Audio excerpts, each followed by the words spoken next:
প্রিয় শিক্ষার্থী বন্ধুরা, আসসালামু আলাইকুম ওয়া রাহমাতুল্লাহ। এনএসএন একাডেমির পক্ষ থেকে তোমাদেরকে জানাই অভিনন্দন। এখন আমরা আলোচনা করব তোমাদের বাংলা বইয়ের তৃতীয় অধ্যায়ের চতুর্থ পরিচ্ছেদ নিয়ে। তো তৃতীয় অধ্যায়ের চতুর্থ পরিচ্ছেদটি হচ্ছে যে তোমাদের বাংলা বইয়ের 52 পৃষ্ঠা। তো চলো বন্ধুরা আমরা দেখি এই পরিচ্ছেদের মধ্যে কোন টপিক নিয়ে কথা বলা হয়েছে। তার মানে আমরা বুঝতে পেরেছি এই টপিকে বাক্য নিয়ে আলোচনা করা হবে। তো চলো বন্ধুরা আমরা শুরু করি। এখানে বলা হয়েছে নিচের বাক্যগুলো পড়ো এবং বাক্যগুলোতে সাধারণভাবে কি অর্থ প্রকাশ পাচ্ছে তা উল্লেখ করো।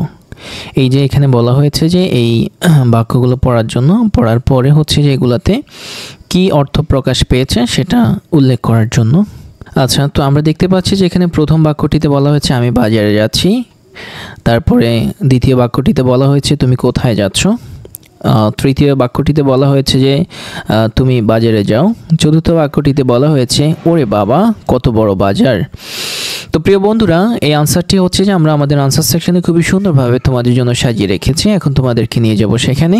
আর সেখানে নিয়ে যাওয়ার আগে তোমাদেরকে বলে নিচ্ছি, যদি আমাদের ভিডিওগুলো তোমাদের ভালো লাগে প্লিজ অবশ্যই আমাদের ভিডিওতে একটি লাইক দেবে এবং হচ্ছে যে আমাদের চ্যানেলে সাবস্ক্রাইব করবে। আর যারা অলরেডি সাবস্ক্রাইব করেছো তোমাদের সবাইকে অসংখ্য ধন্যবাদ জানাচ্ছি। এই হচ্ছে ষষ্ঠ শ্রেণী বাংলা বই 52 পৃষ্ঠার সমাধান। তো প্রিয় বন্ধুরা, তো এখানে একদম প্রথম বাক্য যেটি ছিল সেটি হচ্ছে যে আমি বাজারে যাচ্ছি, যেটার অর্থ প্রকাশ পাচ্ছে যে হচ্ছে যে একটি বক্তব্য বোঝানো হয়েছে। তারপরে দ্বিতীয় যে বাক্যটি ছিল সেটি হচ্ছে যে তুমি কোথায় যাচ্ছ। এটা হচ্ছে যে আমরা বুঝতে পেরেছি যে প্রশ্ন করা হচ্ছে বা হচ্ছে যে জানতে চাওয়া হচ্ছে যে সে কোথায় যাচ্ছে। তারপরে হচ্ছে যে এখানে 3 নাম্বার যেই বাক্যটি ছিল সেটি হচ্ছে যে তুমি বাজারে যাও। এখানে আমরা বুঝতে পারছি যে কেউ একজন তাকে নির্দেশ দিচ্ছে যে তুমি বাজারে যাও, তার মানে আমরা এখানে বুঝতে পেরেছি যে নির্দেশ বোঝানো হচ্ছে। তারপরে 4 নম্বর যে বাক্যটি ছিল সেটি হচ্ছে যে ওরে বাবা কত বড় বাজার। এখানে অবাক হয়েছে, প্রথমত হচ্ছে যে ওরে বাবা বলে কি হয়েছে, অবাক হয়েছে, এমন অনুভূতি বোঝানো হয়েছে যে কত বড় বাজার সে অবাক হয়েছে।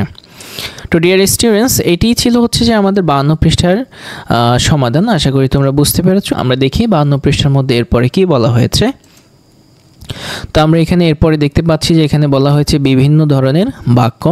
তো এখন আমাদেরকে হচ্ছে যে বিভিন্ন ধরনের বাক্য নিয়ে এখানে বিশদভাবে আলোচনা করা হবে। এখানে বলা হয়েছে যে কোনো বাক্যই কোনো না কোনো অর্থ প্রকাশ করে।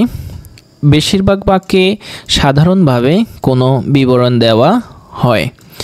এছাড়া কোনো বাক্য দিয়ে আমরা প্রশ্ন বোঝাই, কোনো বাক্য দিয়ে আদেশ অনুরোধ বোঝাই এবং কোনো বাক্যের মধ্যে দিয়ে আমাদের বিষয় প্রকাশ পায়। বক্তব্য লক্ষ্য অনুযায়ী বাক্যকে 4 ভাগে ভাগ করা যায়।